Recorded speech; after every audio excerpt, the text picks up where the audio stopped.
Posibleng hindi na raw magamit ang gusali ng Dr. Jose Fabella Memorial Hospital sa Maynila kung saan po nagkaroon ng chemical spill. Sa ngayon, patuloy po ang decontamination nito. Nakatutok si Julius Segovia. Off-limits pa rin ang property storage building ng Dr. Jose Fabella Memorial Hospital kung saan nagka-chemical spill. Ayon sa pamunuan ng ospital, na-recover ng lahat ng nabasag na 18 boteng may lamang mercury. Na-dispose na rin daw ito ng maayos ng Bureau of Fire Protection. Pero hindi pa rito natatapos ang decontamination process. Mataas pa rin kasi ang mercury level sa naturang gusali. There will be aeration of the contaminated area. So parang ito po kasi yung building. Pahahangin ng paganon.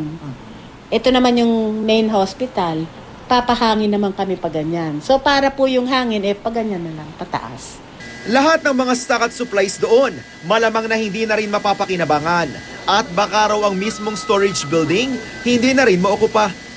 We have to dispose of all the contaminated supplies na nandoon.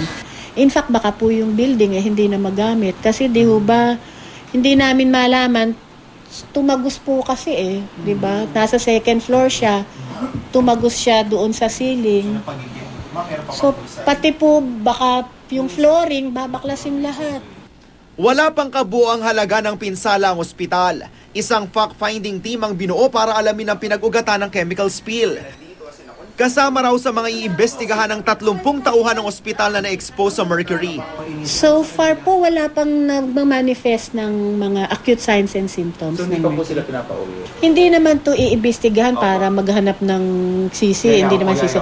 Kung hindi, ano kayaan talagang nangyari para hindi na maulit. So that this will also serve as a guide and lesson to the other hospitals. Inilikas na rin muna ang may 40 pasyente ng kalapit na pediatrics building.